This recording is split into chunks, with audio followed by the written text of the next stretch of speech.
Vai vendo. Deus abriu o mar, Israel passou. Deus explicou para ele porque tinha complicado. Eu fiz você vir aqui para que o exército de Faraó viesse atrás. Se eu não liquido eles aqui no mar, vocês nunca teriam paz nessas estradas. Então eu liquidei o inimigo de uma vez por todas. Moisés está com o povo no meio do deserto. Alguém se lembra do pedido de Moisés a Faraó? Todas as vezes que Moisés foi falar com o Faraó, ele tinha um pedido. Ele dizia assim: deixe o meu povo ir para o deserto adorar. O que era para fazer no deserto? Veio a primeira praga, Faraó não deixou. Moisés vai de novo, ele diz: deixe o meu povo ir para o deserto. A segunda praga e nada. A terceira: deixe o meu povo ir para o deserto. Quarto, quinto, sexto, sétimo, oitavo, nono. Veio a 10ª praga. E aí Faraó deixou o povo ir. Agora Moisés chegou na península do Sinai, no meio do deserto, e disse: Israel, estamos no deserto, vamos adorar. E começou um problema. Pergunte qual? Só falo se todo mundo perguntar. O maldito vício da adoração no Egito. 430 anos vendo os egípcios, os senhores dos hebreus, adorarem a Baal, a Astarote, a Zera, os deuses que eu já citei todos aqui. Deuses que tinham aparência e tinham endereço fixo. Todos os deuses do Egito tinham aparência e endereço fixo. Anubis era metade cachorro e metade ser humano. Ísis tinha um corpo esbelto e o sol sobre a sua cabeça. Deuses de todas as formas possíveis. Eles tinham grandes templos. No dia de adoração a Ísis, todo mundo sabia, fica a oeste do Nilo. No dia de adoração a Anubis, fica a leste do Nilo. No dia de adoração a Baal, ficava ao norte do Nilo. Todos os endereços, todos os deuses do Egito tinham cara, aparência e endereço. Israel, quando falava em adoração, depois de 430 anos no Egito, só conseguiam adorar aquilo que eles viam. Só conseguiam adorar aquilo que tinha um endereço fixo. Quando Moisés disse: adore ao Senhor, eles não sabiam se adoravam para frente ou para trás, para a esquerda ou para a direita.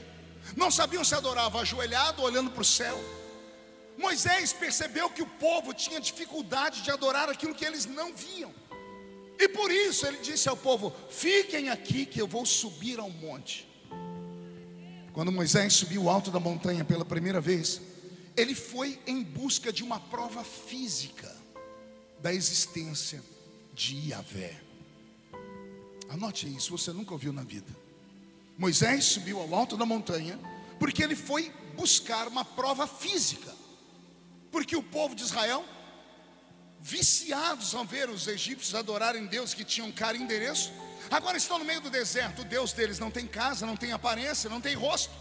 Moisés precisava trazer lá do alto da montanha uma prova física da existência de Deus. E depois de 40 dias, Moisés desce do alto da montanha, trazendo uma prova física da existência de Deus. Ele vem descendo com 2 tábuas de pedra, escritas pelo dedo do próprio Deus. O rosto de Moisés está tomado de satisfação. Ele passou 40 dias falando: Senhor, o povo precisa de um ponto de partida para adorar. O Senhor tem que ter paciência com eles.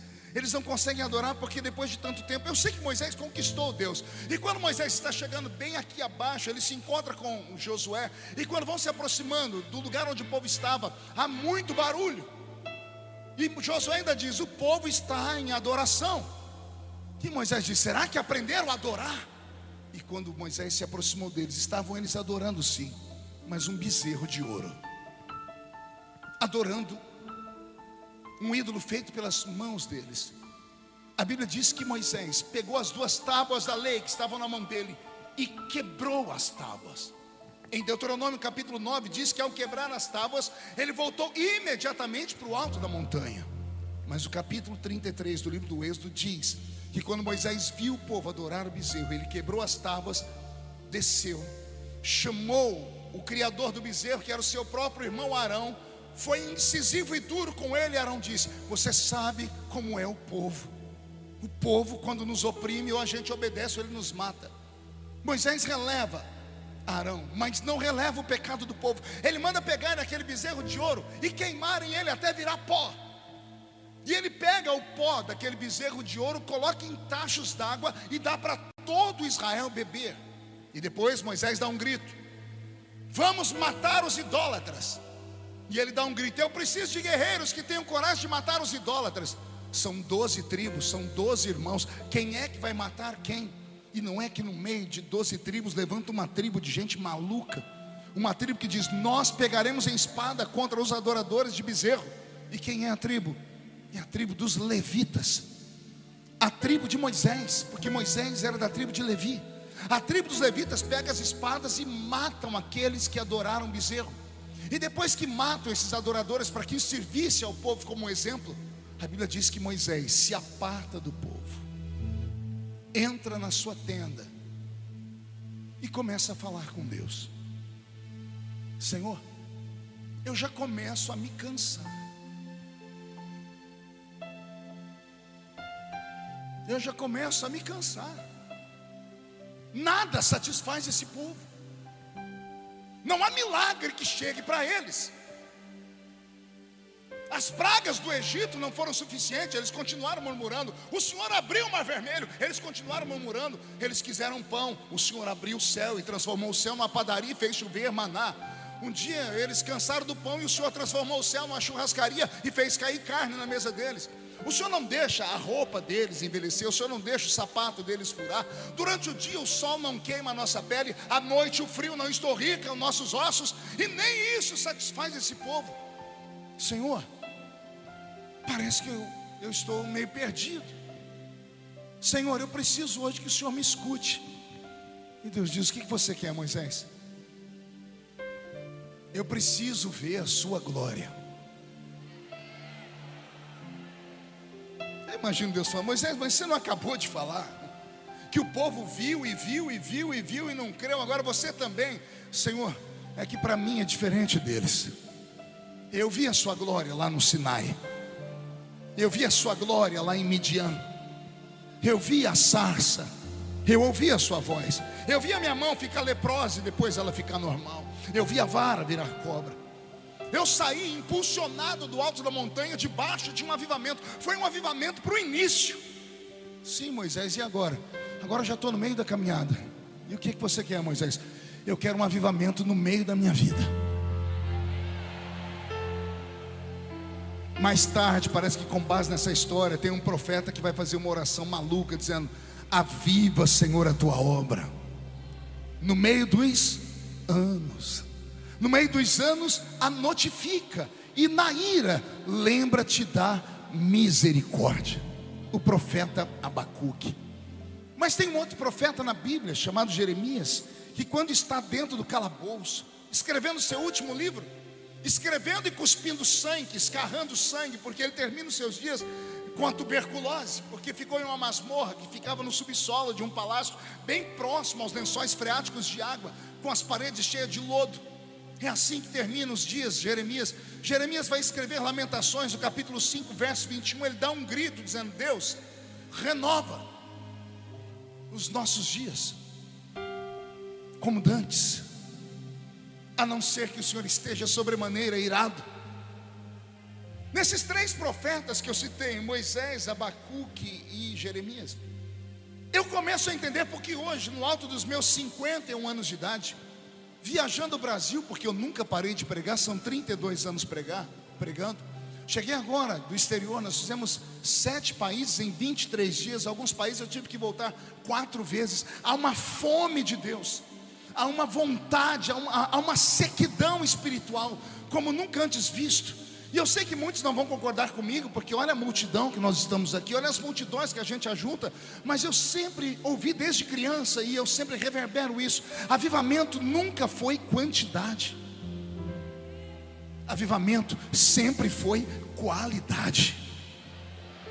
Vou falar de novo: avivamento não são milhares de pessoas. Se assim fosse, todo ano quando marchamos para Jesus em São Paulo, era para a gente trazer o céu para a terra. A última marcha que eu participei deu 3 milhões de pessoas, e eu corri para o hotel só para ouvir William Bonner na Rede Globo ser obrigado a falar. Crentes colocam 3 milhões de pessoas marchando em São Paulo, só para eu lavar minha alma. E eu liguei, quando ele falou 3 milhões de pessoas marcham para Jesus, eu fui dar um glória a Deus, o Senhor puxou a minha orelha. Ele disse, poderia ser melhor. Eu falei, como assim, Senhor? Poderia ser melhor, poderia ser o William Bonner dizendo assim: 3 milhões de pessoas marcham para Jesus em São Paulo, vírgula, eles oram e um paralítico anda. 3 milhões marcham, vírgula, eles oram e um cego enxerga. Uma prostituta se converte. Alguém da Cracolândia é liberto instantaneamente. Mas não há. É apenas a UE Gospel. A gente pula, é lindo, é o nosso orgulho, é o nosso momento de festa.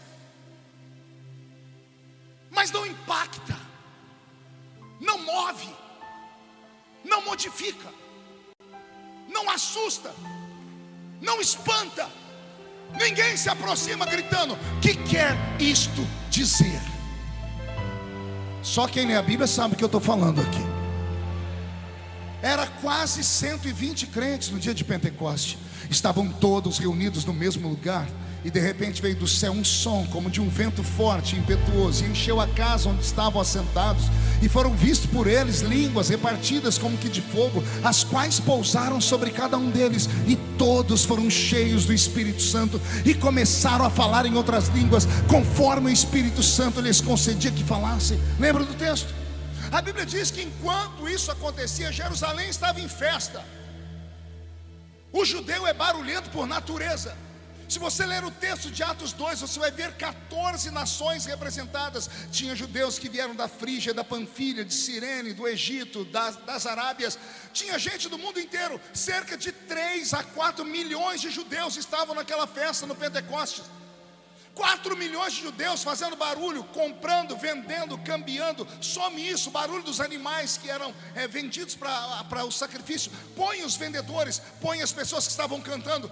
4 milhões de pessoas em efusão, barulho estridente. E no canto, quase 120 pessoas. O que são quase 120 perto de 4 milhões?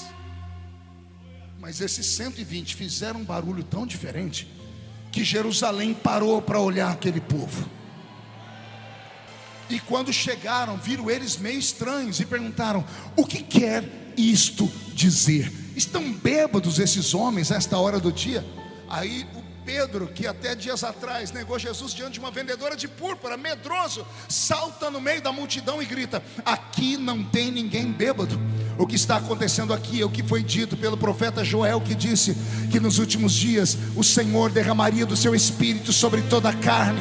Vossos filhos e vossas filhas profetizarão, vossos jovens terão visões, vossos velhos sonharão sonhos. Naqueles dias, diz o Senhor, derramarei do meu espírito sobre quem está perto, sobre quem está longe, sobre os servos e servas. E então virá o terrível e grande dia do Senhor, em que a lua se converterá em sangue e o sol se converterá em trevas.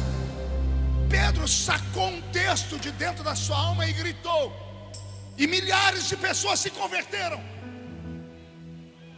Avivamento não é quantidade, avivamento é qualidade. Eu não sei, mas ultimamente eu acho que eu ando meio ranzinza demais. Eu acho que é o peso da barba branca. Eu não aguento mais pregar para crentes que não parecem crentes. Parece que eu estou pregando para figurantes daquela série chamada The Walking Dead. Já assistiram isso ou não? Mortos que caminham, zumbis espirituais. As pessoas vêm para a nossa reunião, vêm, jogam o seu corpo pesado na cadeira, cruzam a perna, colocam essa desgraça desse chiclete na boca e ficam olhando para o pregador com esse olho seco, parecendo olho de sapo que morreu no dia de enchente, esperando que o pregador seja uma espécie de mandrake, um mágico, que ele pega uma varinha de condão, bate 3 vezes, diga abracadabra, e o céu abre, e cai fogo, e cai batismo com o Espírito Santo. Deixa eu te dizer uma coisa, aqui dentro, uma andorinha sozinha não faz verão. Aqui dentro não é somente um que tem que riscar o fósforo do Pentecoste. Tem que ter chama do Espírito aí, tem que ter chama do Espírito aí. Alguém aqui tem que fazer a oração de Moisés: eu rogo-te que me mostres a tua glória. rogo-te que me mostres a sua glória.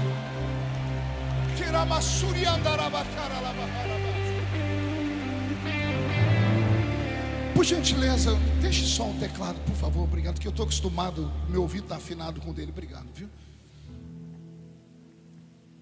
Eu fico imaginando o que te trouxe aqui essa noite. Foi de fato a adoração ao Senhor? Ou você queria uma noite de entretenimento? Você queria rever o velho Cirilo? A música dele é linda. Queria ver o velho pregador? Ah, já sei, você veio para ver o polêmico deputado. Está tudo errado. O que nos atrai a este ambiente é uma presença invisível. É essa presença que nos motiva. E sem essa presença não vale a pena estar aqui. Se for para estar na presença dele, não ter a certeza de que ele está na casa, é melhor não estar. E é tão simples, é tão fácil. O Senhor é tão acessível. Basta pedir. Moisés gritou: eu rogo-te que me mostres a sua glória. Deus não fez senão quando Deus disse: eu te levo para o alto da montanha. O Senhor desenhou para ele como seria o encontro dele com o Senhor. O Senhor diz: eu te colocarei na fenda da rocha. Depois leia o texto.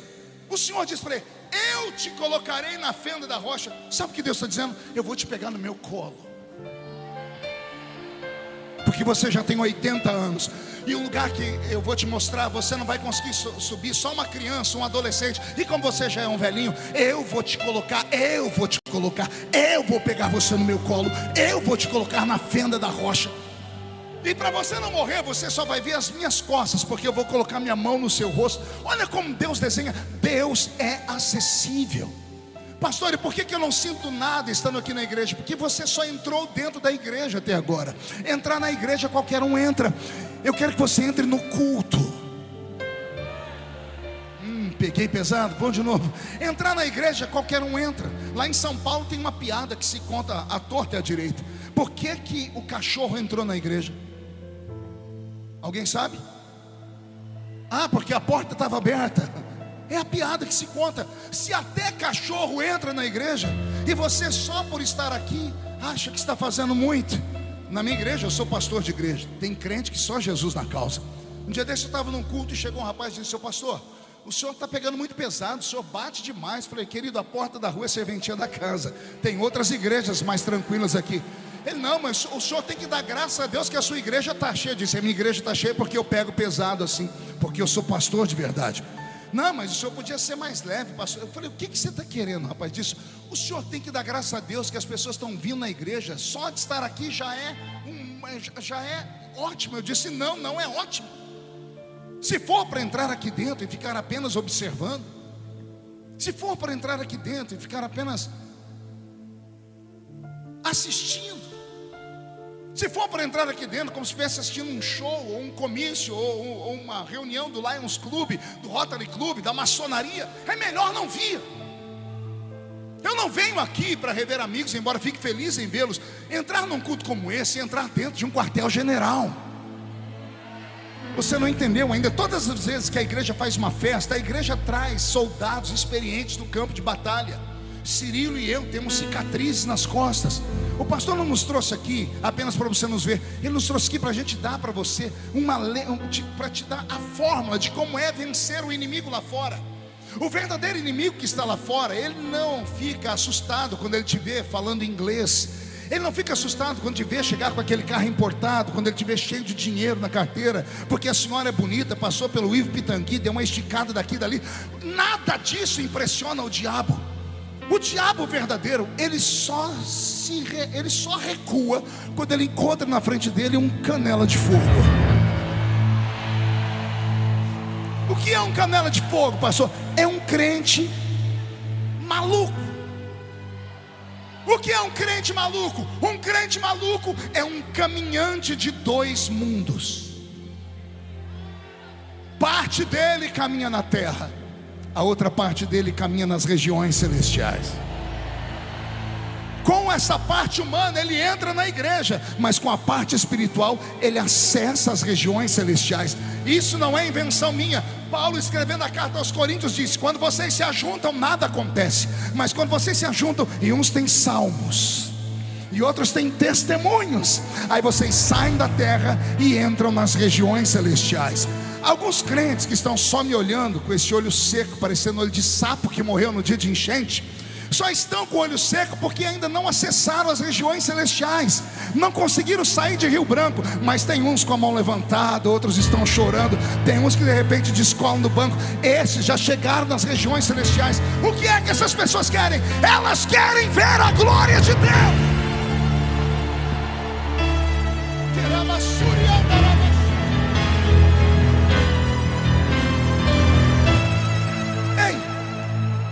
Há mais de 30 anos em quase 100 países do mundo, em mais de 4.000 municípios do Brasil, eu entendi uma coisa: tudo se resume na presença de Deus.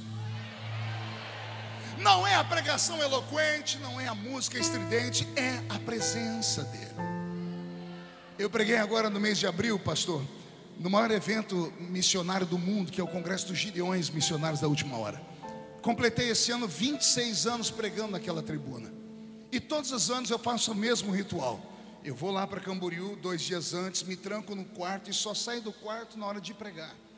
E eu sempre fiz isso, mas esse ano foi diferente, porque eu me tranquei no quarto, fiquei 30 horas em oração, em louvores, somente eu e Deus. E eu buscando uma palavra, o céu sempre abria. Dessa vez não veio nada. Só que todas as outras vezes eu desesperei. Dessa vez foi: o Senhor não me deu nada novo, então seja o que Ele quiser. Cheguei no púlpito e saquei uma mensagem simples, talvez uma das mais simples que eu já preguei na vida. E quando eu terminei de pregar, o Roberto, que caminha comigo há 15 anos, ele falou: pai, de onde o senhor tirou aquela mensagem? Eu falei: você está doido? Você não presta atenção em mim não? Eu prego todo dia, prego essa mensagem todo dia. Não foi essa não.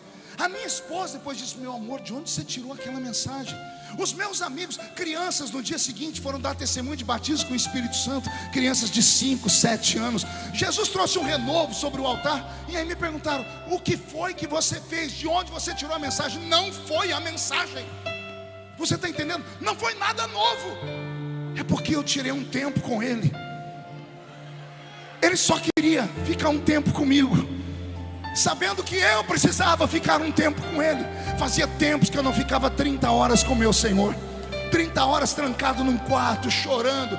Teve horas que eu chorei tanto que eu fui e fiquei igual uma criança, no canto, agachado, segurando os joelhos, porque eu voltei na época em que eu era só um novo convertido. Eu tive experiências nessas 30 horas de oração que há muitos anos eu não tinha. Aí o Senhor falou comigo: você entendeu? Não tem a ver com você, tem a ver com a minha presença, tem a ver com a minha glória, tem a ver com a glória dEle, com o nome dEle, com a adoração a Ele. Você quer receber algo novo nessa noite? Eu não tenho esse novo para te dar, mas Ele tem. Eu não posso fazer, mas Ele pode.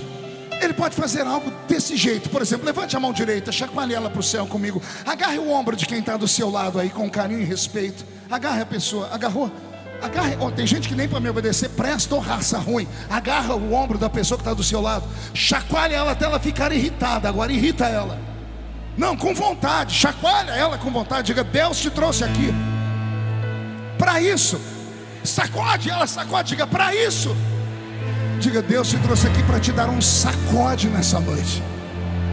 Ele quer sacudir a sua fé, quer sacudir o seu ministério, quer sacudir o seu casamento, quer sacudir os seus filhos, quer sacudir a sua empresa. O Senhor quer sacudir a sua alma. O Senhor quer sacudir esta cidade. Ele quer mandar embora dessa cidade Zé Pilintra, Zé Pilantra, Chucaveira, Tranca-Rua, Preto Velho, Nega Velha, obra de feitiçaria. Não tem demônio no inferno, não tem anjo no céu, não tem homem na terra, não tem governo estabelecido que possa roubar a presença dele da nossa vida. Agora, se você crê que a presença dele está aqui, se entregue, mas se entregue com vontade. Se jogue nos pés dele e peça o seu milagre, porque o milagre vai chegar.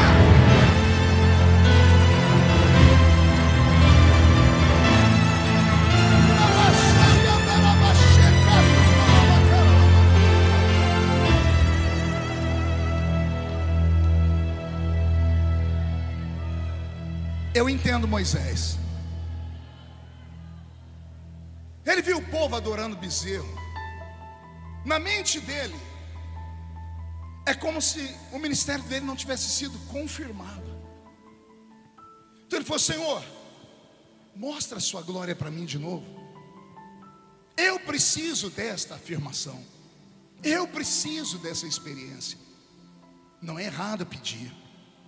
John Wesley, o grande avivalista, quando estava rejeitado por uma missão batista lá em Londres, ele fez uma inscrição para ser uma espécie de missionário. Ele queria ir para as Índias e não aceitaram ele, porque diziam que ele era muito expansivo. Ele se trancou no quarto com Deus e ele gritou tanto, mas tanto, que a rua toda ouviu. O irmão dele, Charles Wesley, se aproximou do quarto para tentar fazê-lo parar, dissuadi-lo, mas ninguém conseguia fazer aquele nanico parar. Ele orou tanto, mas tanto, que a casinha de madeira começou a sacudir, e ele começou a esmurrar a parede do quarto. Ou o Senhor me usa, ou o Senhor me mata. Olha o desafio: ou o Senhor me usa, ou o Senhor me mata. Charles Wesley disse que escutou um barulho dentro do quarto. Quando abriu a porta, o irmão dele estava jogado no chão. E ele perguntou: John, o que aconteceu? Ele disse: eu estava esmurrando a parede e saiu um vento da parede, bateu no meu peito como uma mão e me jogou no chão. John Wesley levantou dali para fazer o maior movimento de avivamento do século. Deus levou esse homem pelo mundo. Só na ilha de Martha's Vineyard, nos Estados Unidos da América, no estado de Massachusetts, ele levou cerca de 30 mil americanos para 6 meses de consagração no período da neve. Tem até hoje lá o santuário de John Wesley. John Wesley calçava o que no Brasil seria o número 33. Ele tinha menos de 1,5 metro de altura. A rainha da Inglaterra disse sobre ele: eu tenho mais medo desse homem ajoelhado orando do que o exército da França inteira de pé. Se algum dia você for em Londres, tem lá a igreja dele, tem a casa dele, é um museu dele. Vá lá conhecer. Eu conheci a história dos maiores avivalistas do mundo. Eu poderia citar aqui pelo menos uns 30. E todos eles, em algum momento da vida, em alguma circunstância, em alguma encruzilhada do seu ministério, eles tiveram um encontro com o sobrenatural. Todos eles, pastor, todos. Alguns já com ministério em andamento. Dwight Moody, quando Chicago foi incendiado, ele já era um grande pregador, era um orador de eloquência, era um homem gordo. Quando pegou fogo na cidade, o único prédio da rua que ficou em pé foi da igreja. E ao invés de ele ficar feliz, ele se trancou num quartinho da igreja e disse: Senhor, as pessoas vão vir aqui, vão falar que eu amaldiçoei a cidade e só a igreja ficou de pé e vão me matar. Senhor, eu preciso ver alguma coisa, eu preciso experimentar a sua presença, eu preciso ter algo diferente. Ele disse que veio uma glória sobre ele dentro daquele quarto, que ele caiu no chão e ele rolou para debaixo da cama e ficou entalado na cama, porque ele era muito gordo. Ele disse que em certo momento ele falou: tira a sua presença, senão eu vou morrer. Ele se levantou dali para levar 1 milhão de almas aos pés da cruz.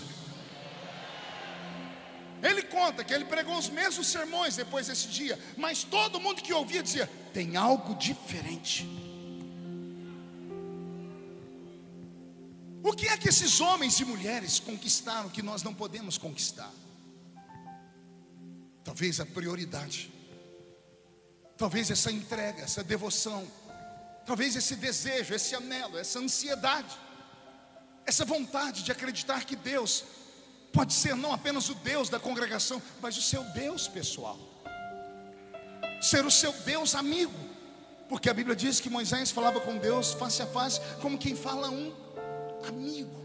Deus não quer que você o veja como um ser inacessível, que está a 10.000 quilômetros de distância de nós, cercado por serafins com 6 asas cada um, e impedindo você de chegar perto dele. Não, o véu do templo já foi rasgado. O véu do templo foi rasgado quando Jesus bradou na cruz: qualquer um que está aqui dentro hoje tem acesso ao Pai. Mas o Pai só vai se revelar se você pedir. Aquele que pede, recebe. Quem bate, a porta se abre. Quem procura, acha. O que você quer de Deus?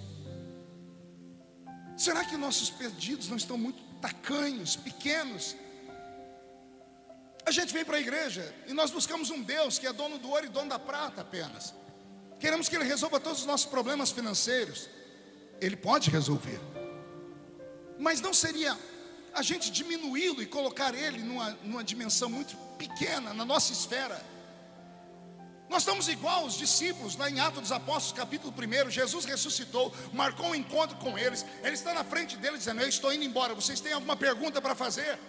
E olha o que eles perguntam: é nesse tempo que o Senhor vai livrar Israel da mão dos romanos? Perderam a chance de perguntar coisas grandes. Perderam a chance de perguntar como é a vida após morte, porque o Senhor esteve morto e ressuscitou.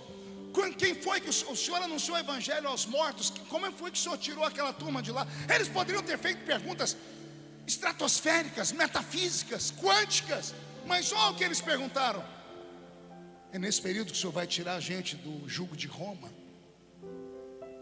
Nós diminuímos Deus ao nosso tamanho. Nós chamamos Ele e falamos: Senhor, resolve o problema do meu casamento, como se Ele fosse um agente matrimonial. Ele pode resolver, mas eu acho que tem coisa maior do que isso. Ele pode curar a sua enfermidade. O nome dele é Jeová Rafá, é o Senhor que sara. Mas você já tem plano de saúde, você tem Unimed, você tem os melhores médicos, você tem acesso a eles. Será que esse momento em que estamos aqui nós não poderíamos gastá-lo de outra forma? Será que nós não poderíamos de fato fazer uma entrega, um pedido, um sonho, um desejo? Eu estou com o meu corpo arrepiado. A presença dele está aqui. Ele tem mais desejo do que você em te usar. O único problema é que Deus esbarra num dom que Ele nos deu, que é o tal do livre-arbítrio. Deus não pode pegar você pelo colarinho e falar: eu vou te usar. Deus não pode vir aqui e te dar um chacoalhão e dizer assim: ou eu me revelo para você, ou eu te expulso, ou eu te mato. Deus jamais fará isso, porque Ele é um cavalheiro. E o Espírito Santo estava te esperando em uma das portas. Qual delas você usou para entrar? Ele estava lá. Você passou por ele, ele como uma criança ansiosa, apertando as mãos, dizendo: quem sabe é hoje. Quem sabe ela volta. Quem sabe ele pede. Quem sabe ele me busca. Quem sabe aquele grupo volta a fazer um propósito. Quem sabe, quem sabe. Enquanto eu prego, ele está caminhando entre os castiçais. Tem brasas acesas, mas tem alguns castiçais que estão apagados. Tem alguns que têm fama de que vivem, mas estão mortos, como Apocalipse 3, verso 1. Tem alguns entre nós que estão meio vivos, meio mortos, como na parábola do bom samaritano. Alguém que saiu de Jerusalém a caminho de Jericó, foi apanhado por bandidos, assaltado, espancaram, deixaram ele à beira do caminho meio morto. O que é alguém meio morto, pastor? É alguém que está em estado de coma. Quem está em coma não é cego, mas mesmo com os olhos abertos não enxerga. Quem está em coma não é paralítico, mesmo não sendo paralítico, as pernas não funcionam. Quem está em coma não teve derrame, mas os braços não respondem. Quem está em coma não é mudo, mas não sai som nenhum da boca. A única coisa que funciona em uma pessoa que está em coma, meio vivo, meio morta, são os ouvidos. E é por isso que temos que ter a palavra. E o Espírito Santo está guerreando com você aqui, porque Ele tem muito mais para você. Se você soubesse o que Ele tem para a sua vida. Se você soubesse como Deus ama o estado do Acre. Porque são nesses estados longínquos, distantes, onde tudo é mais difícil, que estão os maiores redutos de avivamento. Avivamentos profundos nunca vieram de grandes centros. Avivamento não vem de Jerusalém, ele começa lá em Nazaré. Avivamento vem de redutos que estão escondidos. Quem sabe aqui no nosso meio não estão hoje os maiores avivalistas da reta final. Vou falar de novo. Se você soubesse perto de quem você está sentado. Nem a pessoa que está do seu lado sabe o que Deus vai fazer na vida dela.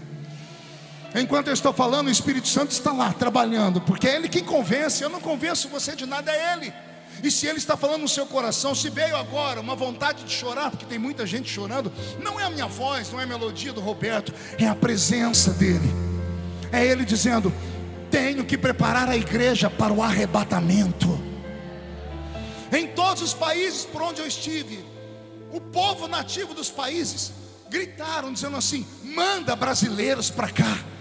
E eu falei: por quê? Porque vocês têm fogo. Eu preguei numa igreja na França há 2 semanas atrás. Tinha quase 15 nações lá dentro: búlgaros, húngaros, poloneses, italianos, franceses. Da África tinha 3 ou 4 países. As pessoas se reuniram em 200 pessoas dizendo: você pode nos ensinar sobre esse avivamento? Os meus DVDs chegaram em todos esses países. Alguém fez dublagem para o idioma deles. Essas pessoas carecem daquilo que nós temos de graça e não damos valor. Se você entendesse o que eu estou falando, não era para você estar mais na terra, era para estarmos todos nós nas regiões celestiais agora, desfrutando da doce e bendita presença do Espírito Santo. Pode parecer loucura, pode parecer uma coisa utópica, mas não é. Eu sinto que vai haver um avivamento, e esse avivamento vai explodir dentro do nosso país. Ou será que só eu percebo que o Brasil está debaixo de juízo? Será que só eu percebo que nesses últimos anos o Brasil tem sido sacudido? Quer seja na área moral, quer seja na área política, quer seja com as intempéries. Até ontem a gente falava: o Brasil é o melhor país do mundo para morar. Não tem tsunami, não tem tempestade. Olha o que aconteceu no estado do Rio Grande do Sul. A gente não pode falar isso para as outras pessoas, porque eles não entendem. Até para falar temos que tomar cuidado. Mas quem é espiritual sabe o que eu estou falando. Deus está chamando a nossa atenção. O Senhor está chamando a atenção do nosso país. O Senhor está dizendo: vocês detêm a chave do último grande, poderoso avivamento. Por quê, pastor? Por que o Senhor aposta nisso? Porque o sangue do brasileiro não é puro. O sangue do brasileiro é uma mistura de todas as raças do mundo. Aqui eu tenho sangue de europeu, tenho sangue de índio, tenho sangue de ameríndio, tenho sangue de portugueses. É só você olhar do seu lado e você vai ver cada um num tom de pele, cada um com uma textura de cabelo, cada um de um tamanho. O que é isso? A mistura do mundo. O mundo veio para cá e nos colonizou. O mundo espera, porque ele lançou o pão sobre as águas. Esse pão lançado sobre as águas agora precisa ir alimentá-los. Eu estava em Israel há 3 meses atrás, a convite de Benjamin Netanyahu, para uma reunião feita com alguns líderes mundiais, e ele implorava para nós levarmos a verdade do que está acontecendo lá. Quando eu saí da primeira reunião, eu chorei. Eu entendi que o povo hebreu começou a sentir na pele o que eles vão passar na batalha do grande Armagedon. A batalha do Armagedon, ela vai se envolver com todas as nações do mundo batendo em Israel, querendo a aniquilação deles. Israel começou a sentir isso. Em todas as universidades do Brasil, as esquerdas estão pedindo para que Israel seja extirpado da terra. Hoje, o seu presidente daqui do Brasil fez uma declaração horrível, falando que Israel continua matando o povo na Palestina, esquecendo que ontem acharam o corpo de um brasileiro que foi morto pelos terroristas do Hamas. O mundo apoia aquilo que não presta. O espírito do anticristo está aí. O mundo está por um fio para uma 3ª guerra mundial. Nós temos problema na Rússia com a Ucrânia. Nós temos agora problemas em Taiwan com a China. Nós temos o problema de Israel com o Hamas. O mundo está globalizado. O diabo clama por uma 3ª guerra mundial. Porque se houver uma 3ª guerra mundial agora, com esses armamentos, essas armas de aniquilação em massa, milhões serão arrastados para o inferno sem conhecer Jesus. Jesus não vai permitir isso. Nós não vamos perder bilhões de almas. Antes disso acontecer, vai haver um avivamento. E esse avivamento passa por vermos a glória de Deus. Sem a glória de Deus, nós não vamos provocar nada. Eu vou profetizar que depois desta noite, aqui no Acre, alguns dos que estão aqui, quando andarem pelas ruas da cidade, não se assustem se a sua sombra levantar paralíticos. Não se assuste. Se você ir para a faculdade, para a universidade ou para a escola e cumprimentar a sua amiga, o seu amigo, e ele ficar endemoniado, não se assuste. Se você entrar no seu trabalho amanhã e cantar um louvor e as pessoas começarem a chorar, não se assuste, porque a presença de Deus, a glória de Deus que pegou Moisés no monte, vai pegar vocês aqui também. Vai haver um avivamento em Rio Branco. Quem crê nisso, reage, pelo amor de Deus, reage.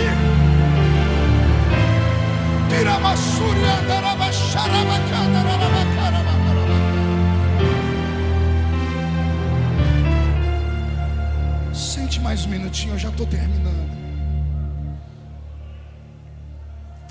Clame.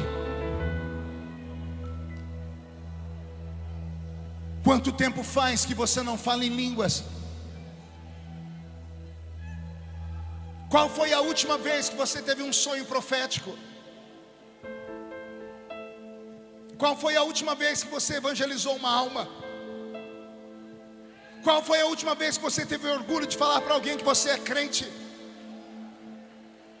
Qual foi a última vez que você passou uma madrugada com Deus? Qual foi a última vez que você acordou às 3 horas da manhã para orar?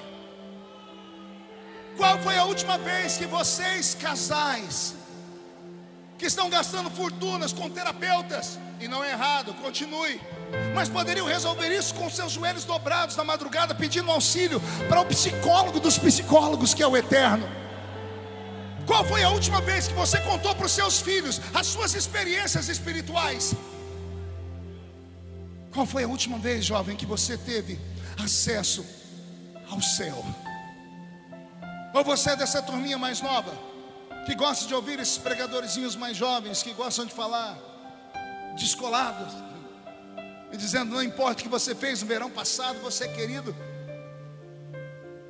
Até quando você vai ter uma vida rasa? Se você fosse um crente reformado ou de uma igreja tradicional, eu entenderia. Mas você é de uma igreja carismática. Uma igreja pentecostal ou neopentecostal, ela é dada ao carisma. Ela se move no sobrenatural. Ela se mistura com o céu enquanto está na terra. Eu, por exemplo, acredito que tem 2 multidões aqui nesta noite. Uma de gente e outra de anjos. Porque a Bíblia diz que o anjo do Senhor acampa ao redor daquele que o teme e o livra do mal. Se cada crente veio acompanhado com um anjo, tem vocês aqui dentro, e acima do teto tem uma reunião de anjos lá em cima. Eu imagino anjos que não se viam há meses. O anjo, por exemplo, que cuida de mim, deve ter visto o anjo que cuida do pastor há dezenas de anos atrás. Eles estão se encontrando agora e perguntando, e aí, como é que você está? Estou bem. O que você está fazendo? Estou guardando o pastor da Igreja Batista do Bosque. E você? Eu sou o anjo que guarda o pastor Marco Feliciano. E como é que está? O meu anjo, coitado, deve estar cheio de esparadrapo, cheio de conserto. Do pastor também deve estar, porque todo pastor sofre igual sovaco de aleijado, né? Opa, não pode falar mais isso que dá processo. O pastor sofre igual axilas de portadores de necessidades especiais. Pronto, melhorou. Nós temos que acreditar que nós nos movemos pela presença do Eterno. E não vale a pena estar aqui se a gente não sentir que Ele está na casa. Eu preciso ver a glória de Deus em você. De vez em quando eu grito, eu entro no quarto, eu subo o monte e falo, Senhor, a minha botija está esvaziando, me enche aqui. E eu esqueço os títulos, eu esqueço os livros que eu escrevi, eu esqueço o cargo de deputado, e eu me entrego na presença dele, me jogo no chão. Eu ainda rolo no meio do mato, saio de lá cheio de terra. Chego em casa, minhas filhas falam, o que foi, pai? Eu falei, estava brigando com Deus. Mas como assim, pastor? O senhor é um homem moderno. É possível ser moderno, a gente só não pode ser mundano. Você pode ser um crente para frente, só não pode deixar Jesus para trás. Você pode ser uma menina linda, um rapaz perfeito, mas aqui dentro, por favor, fecha o guarda-chuva e deixa cair sobre você essa presença magnífica, porque ela é real. Deixa Deus te pegar no colo nessa noite. O Senhor tomou Moisés nos braços e colocou ele na fenda da rocha. Faça algo que você nunca fez com Deus, e você verá Deus fazer algo por você, algo que Ele nunca fez. Lembra da ilha que eu falei? A ilha de Martha's Vineyard. Tem uma história lá que é contada com muito orgulho pelos americanos, que há cerca de 90 anos atrás, quase 90 anos atrás, quando ainda havia ensino religioso nas escolas americanas, uma professora levou um grupo de estudantes para a ilha. Saíram do continente, foram para a ilha, e lá na ilha ela mostrou a casa de John Wesley, mostrou o centro de adoração dele, e contou a história do velho Wesley, o que ele fez, quantas almas ele levou para Jesus. E aí a professora fez questão de levar as crianças no quarto onde John Wesley dormia. E a professora levou as crianças no quarto, ela mostrou a cama e disse: John Wesley dormia do lado de lá da cama. E uma criança falou: como a senhora sabe? Ela fez de propósito, ela disse: venham aqui do lado de cada cama. E chegaram do lado de cada cama. Na madeira tinha 2 buracos redondos, feitos pelo joelho de John Wesley. As crianças falaram: o que é isso, professora? Ela dizia: ele vencia as batalhas dele aqui.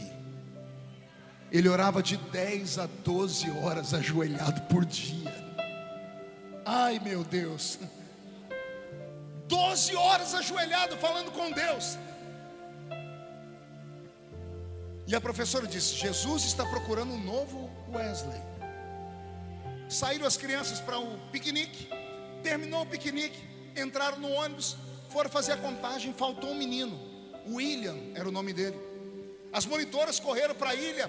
A professora disse: só se foi na casa. Chegaram na casa de John Wesley. Ela foi no basement, foi no sótão, olhou os cômodos. Ela chegou a abrir a porta do quarto. Quando ela foi fechar, ela ouviu um gemido. E ela abriu a porta, mas ela não viu nada. Ela ouviu um gemido do outro lado da cama. Ela foi atrás da cama, tinha um menino, William. Ele colocou um joelhinho num buraco e o outro joelhinho no outro. E ele ficou numa posição tão desconfortável que ele ficou inclinado. Ele era muito pequeno, por isso que ela não viu ele atrás da cama. E ela ficou ouvindo a oração dele, ele chorando. 8 anos. Papai do céu, eu quero ser o novo Wesley. O mundo perdeu o William tem 2 ou 3 anos. O William recebeu um apelido: Billy Graham.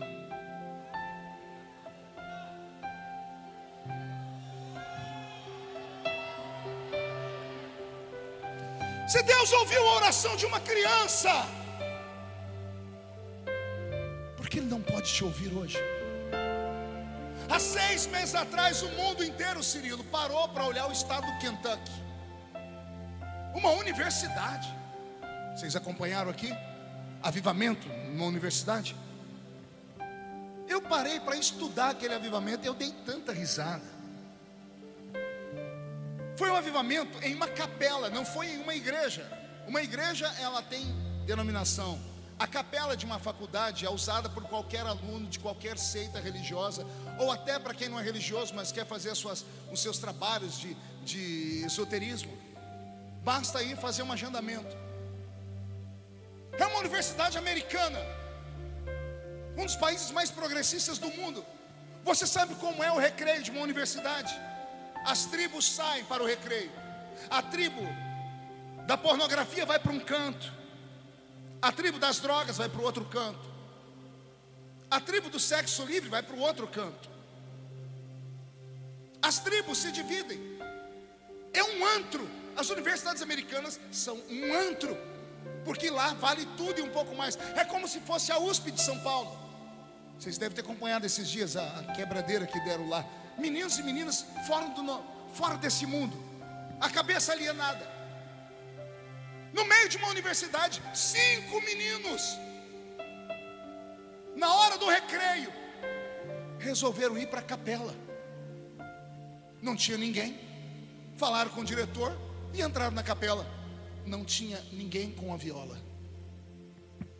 Não tinha um ministro de louvor. Não tinha um pregador. Jovens, 5 jovens, numa universidade com milhares de alunos. Eles começaram a cantar. Começaram a cantar um louvor. O que era para ser 5 minutos foi 10, meia hora, 1 hora, 2 horas, não conseguiram voltar para a classe. Aí os outros alunos começaram a vir para ver, curiosos. A princípio disseram que eles tiveram crise de riso. Riram. Daqui a pouco foram atingidos por algo lá de dentro. E começaram a entrar lá dentro também e a chorar. As tribos da pornografia, as tribos das drogas, do sexo livre, entraram e começaram a cantar, cantar, cantar. Foi um dia, 2 dias, 3 dias, 1 mês, 2 meses. Amigos meus saíram do Brasil para ir lá, ficaram horas na fila para entrar. Entraram, ficaram 5 minutos e saíram. Eu disse: e aí? Disse: tem algo lá dentro. O que? Não sei. A gente põe o pé lá dentro, começa a dar vontade de chorar. O corpo da gente vai desabando. Não teve uma cura, não teve um batismo com o Espírito Santo, só tinha presença.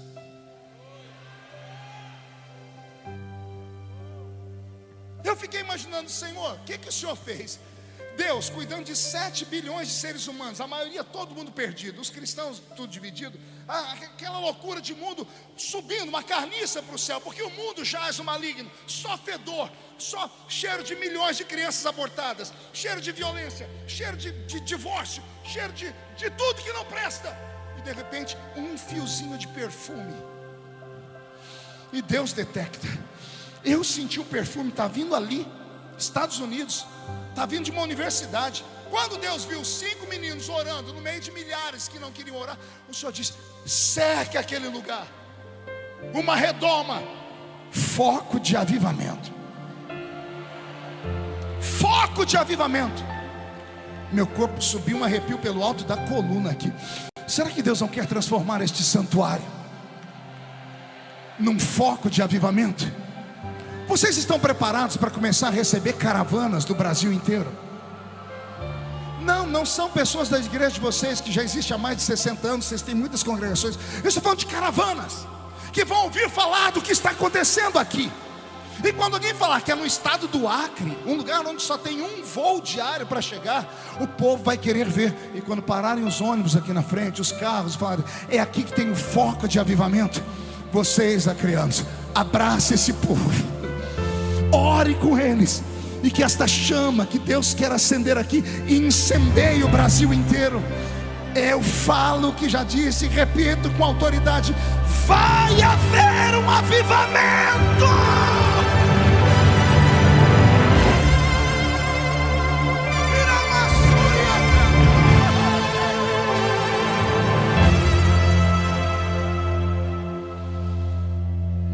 Rogo-te que me mostres a tua glória. Você tem coragem de pedir isso a Deus? O único problema é que a glória de Deus, ela é incompatível com a carcaça humana. Ninguém suporta a glória de Deus. É por isso que Deus não dá a glória dele para ninguém. E deixa você experimentar, e quando você acha que vai ser arrebatado, Ele tira. Porque é um êxtase, é um frenesi. Não há palavras na terra que possa explicar o que é isso. Mas eu sou testemunha viva de que isso existe. Vou encerrar contando o meu testemunho.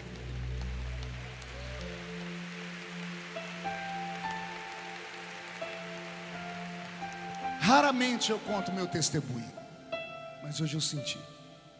Eu sou de uma cidade muito pequena no interior de São Paulo e moro na cidade até hoje. Eu acredito que eu sou o único pregador do mundo que, para ficar conhecido no mundo, não teve que sair da sua própria cidade. Eu ainda moro lá. E eu sou membro da Assembleia de Deus. E a igreja onde eu nasci era uma igreja que tinha 400 crentes. Eu era diácono, tinha 19 anos. E eu me lembro que a nossa igreja passou por um tumulto de escândalos. Foi uma série de escândalos por 2 meses, que culminou com quase o fechamento da igreja. Eu me lembro que num culto nós estávamos em 20 pessoas. Cidade pequena, uma igreja com 400 pessoas é uma igreja boa. Ficamos com 20. Tivemos problemas morais. A cidade tinha um maníaco sexual que abordava as mulheres de madrugada quando iam para o trabalho, era um exibicionista. Quando prenderam, era o guitarrista da nossa igreja, que dava um trabalho para a gente que só Deus na casa, só tínhamos ele de músico.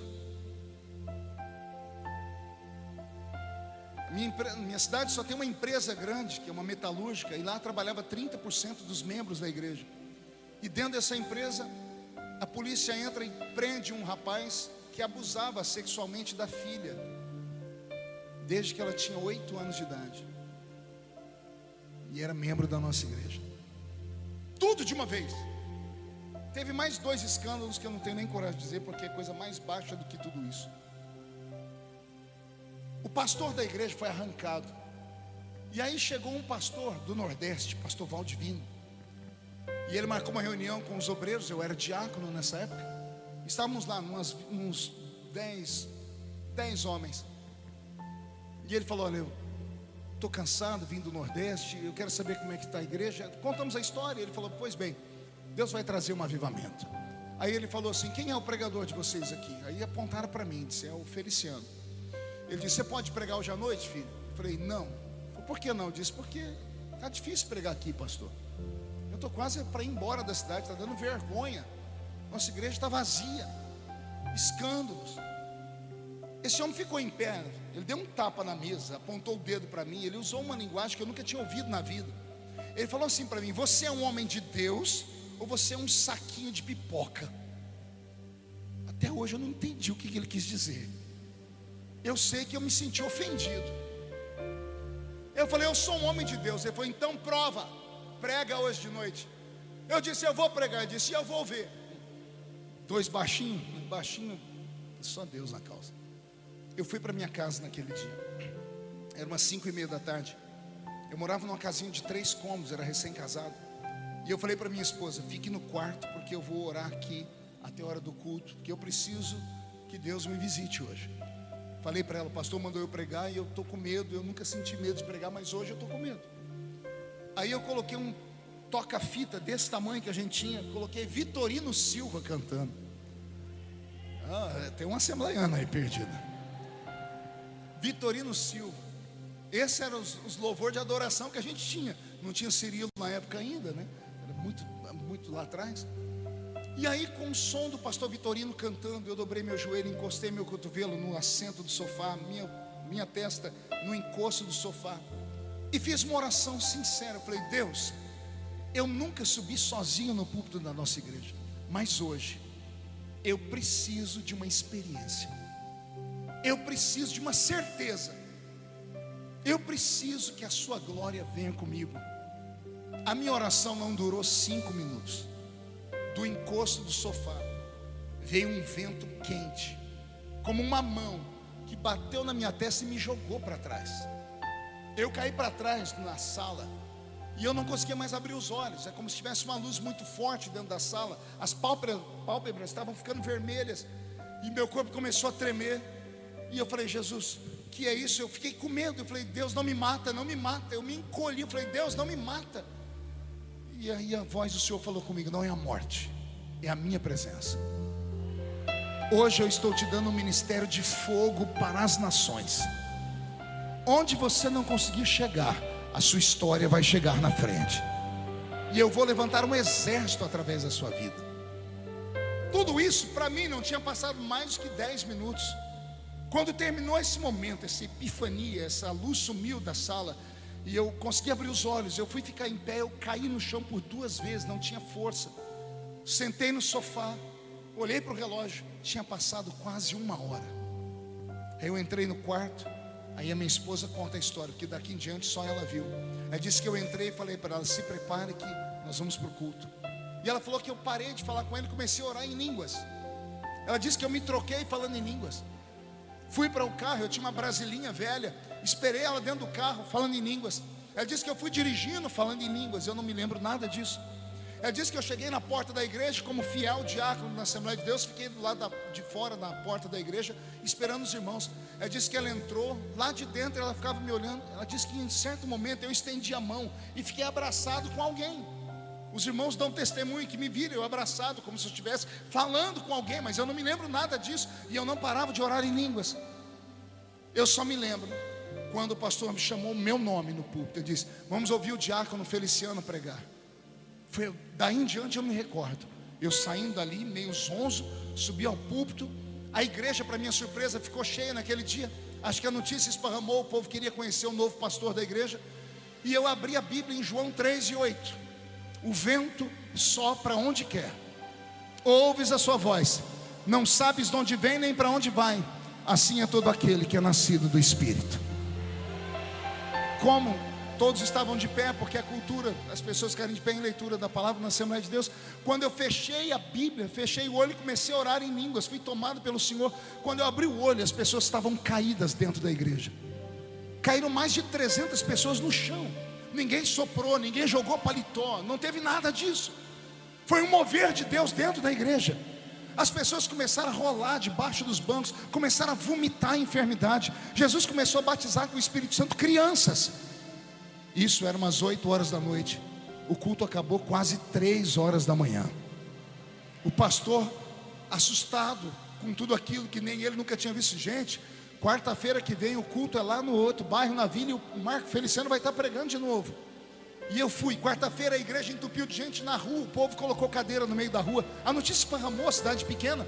E eu falei: vamos ver se funciona de novo. João 3:8. Eu terminei de ler, fechei o olho e esperei. Daqui a pouco um zumbido. Quando eu abri meu olho, as pessoas caindo pelo chão, caindo no meio da rua. Foi um avivamento na nossa cidade. Um avivamento que tomou proporções assim fantásticas. As cidades vizinhas começaram a me chamar para pregar.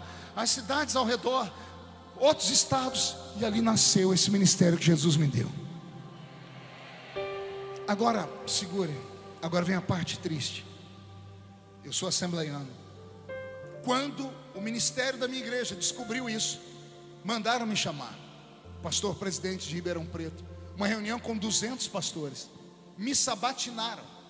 Ficaram me perguntando o que é que acontecia, por que é que acontecia, o que é que eu sentia. Depois de 1 hora explicando, eles chegaram à seguinte conclusão: isso é demônio. E me fizeram rejeitar aquilo. Eu era menino, não tinha cultura bíblica ainda. Em respeito aos meus pais, eu fiz uma oração pedindo a Deus que retirasse aquilo. E eu nunca mais experimentei aquilo. Até hoje eu choro pedindo a Deus que, se for possível, que Ele retire, apague as palavras que eu falei, porque elas foram sustentadas e sancionadas em oração por um clero de 200 pastores. Ah, se eu pudesse voltar no tempo, eu ia fazer alguma coisa para aqueles pastores, eles caírem no chão, para eles terem uma experiência. Porque depois de muito tempo ficam enferrujados, ficam sentados nos púlpitos das igrejas como se fosse apenas alguém cumprindo uma tabela, cumprindo um horário, um serviço, pronto, sentados com uma cara feia, não tem atitude para nada. O Senhor procura aqueles que o buscam. Se alguém nesta noite aqui dentro estiver como Moisés, depois de uma decepção, dizendo: Senhor, estou em dúvida, eu rogo-te que me mostres a sua glória. Eu creio que Deus vai fazer uma mudança no seu coração e na sua vida. Você acredita nisso? Incline a sua cabeça.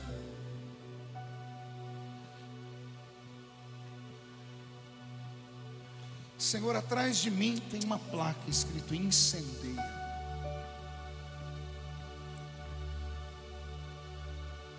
Eu estou numa conferência, Senhor, que tem por nome Céus Abertos.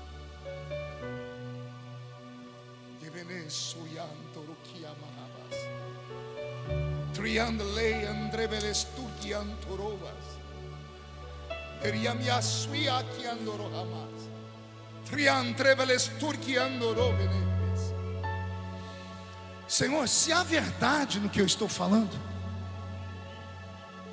se houver algum Moisés entre nós cansado, se tiver alguém, Senhor, que já viu o Santo dos Santos pelo lado de dentro e passou uma temporada fora, Se tem aqui alguém, Senhor, que já subiu um monte para orar, que já ouviu a sua voz, que já teve sonhos proféticos, e essa turma há muito tempo não te vê, não sente a sua presença, eu desafio, Senhor, eu desafio o Santo Espírito com muita humildade. É um desafio santo. Percorre a nave deste santuário,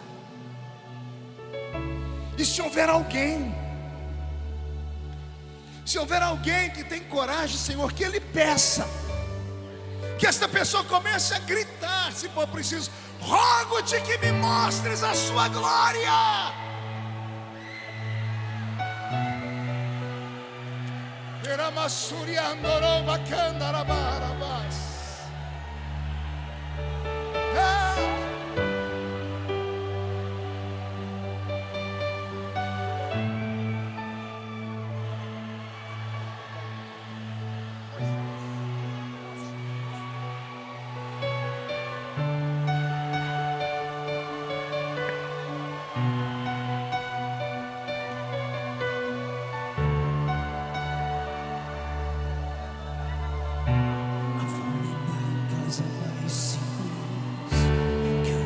Da morte não entra, a estrada que corre pro mar, o que tá no caminho é você.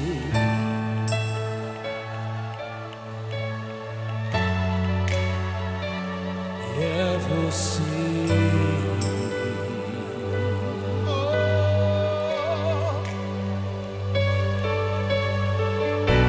A nuvem que aponta o destino é a mesma que encobre o passado, o pão que sacia a sede, a rocha que mata minha sede é você.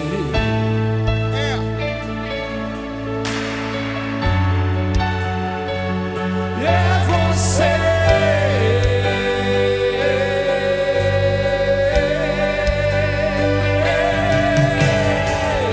Mais perto do monte, mais perto da face, me espanto com o peso da tua glória. Mais perto da glória, mais perto da morte, e o medo quer me parar, então me tira o medo que me faz viver. Moisés, suba em meu lugar, me faz entender que a tempestade é você, chuva forte é você, vento forte é você, e o que me faz tremer as pernas, a porta aberta é você, mas a fechada é você, é tudo sobre você. Mais perto da dor, mais perto da morte.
Senhor, a sua igreja está de pé e centenas estão ajoelhados, alguns estão vencidos, estão deitados no chão.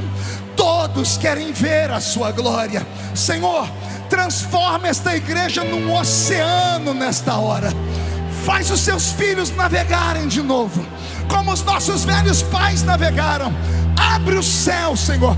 Faz com que alguns que estão aqui dentro vejam o céu pelo lado de dentro. Os batizados com o Espírito Santo sejam renovados agora. Senhor, eu queria ouvir um coral de línguas aqui dentro. E aqueles que nunca falaram em línguas estranhas, Senhor, por misericórdia, batiza com o Espírito Santo agora. Agora, agora, agora, agora.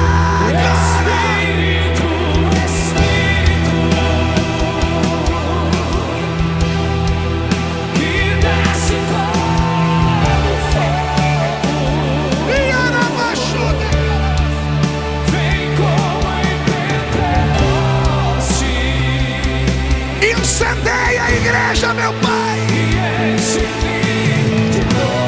Arrebata os crentes, Senhor. Dá dom de profecia. Libera os dons do Espírito Santo. Aviva, aviva, aviva, aviva, aviva, aviva, aviva.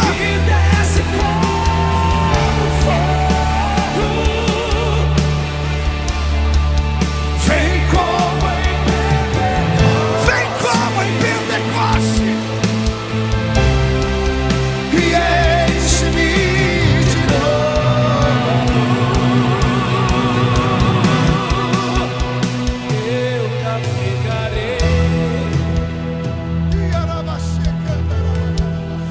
Oceano do Espírito, e ali adorarei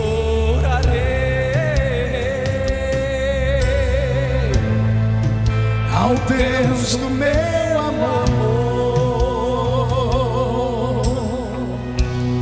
Eu adorarei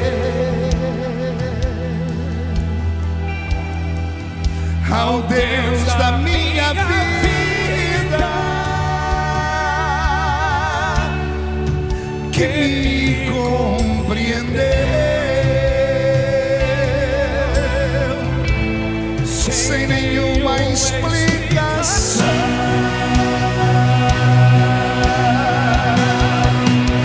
Espírito, Espírito, que desce com fogo. Aviva, aviva, batiza com o Espírito Santo. Mostra a sua glória, mostra a sua glória, mostra a sua glória, mostra. Mostra a sua glória. Espírito, Espírito, me amacando, que desce como fogo. Vem como em Pentecoste e enche-me de novo. Para encerrar, os que estão ajoelhados, fiquem de pé, por favor, se você conseguir. E os que estão de pé, levante a mão direita para o céu aberta comigo assim. Feche os olhos e diga em nome de Jesus. Poucas vozes para tanta gente. Diga em nome de Jesus.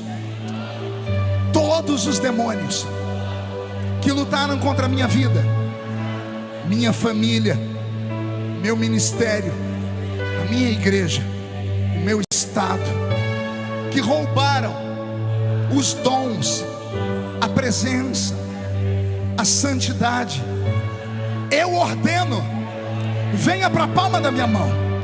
Feche a sua mão com autoridade. Eu vou contar até 3.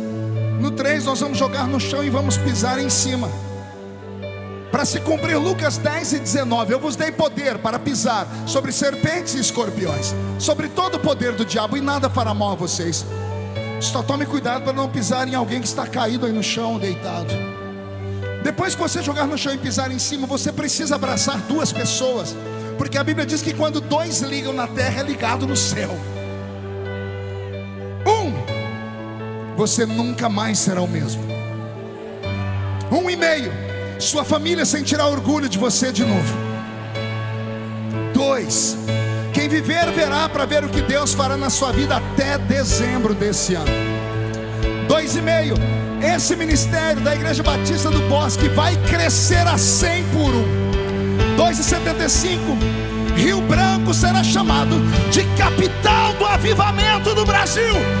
3, jogue no chão, pise em cima. Eu não sou daqui, pra casa vou. Abrace duas pessoas E com ele eu irei. Eu não sou daqui, pra casa voltarei. Ele vem me buscar e com ele eu irei. Breve Jesus do céu vai aparecer e todo joelho se dobrará e toda língua confessará. Mas a igreja será arrebatada num piscar de olhos. Acontecerá. Canta! Mas a igreja, esta é a igreja do arrebatamento. Num piscar de olhos acontecerá.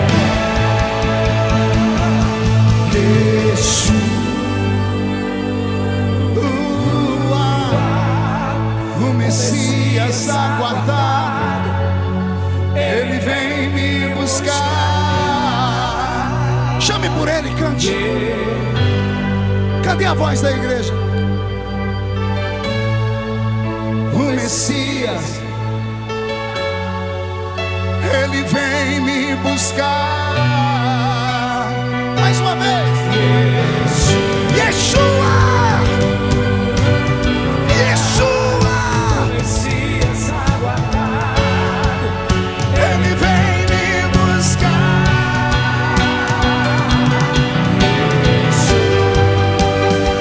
Bem forte para encerrar.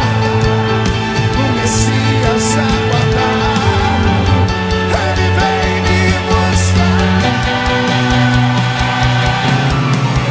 breve Jesus no céu vai aparecer e todo joelho se dobrará E toda língua confessará.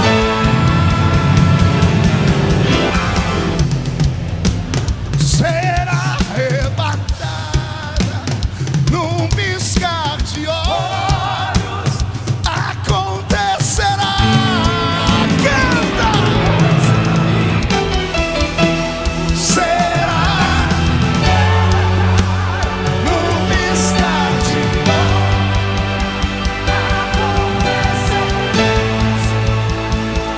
Quem pode aplaudir? Quem pode aplaudir e gritar? Quem pode aplaudir, gritar e dar um pulo para cima? Para terminar, isso aqui é um recado para o inferno. Sai da frente, Satanás!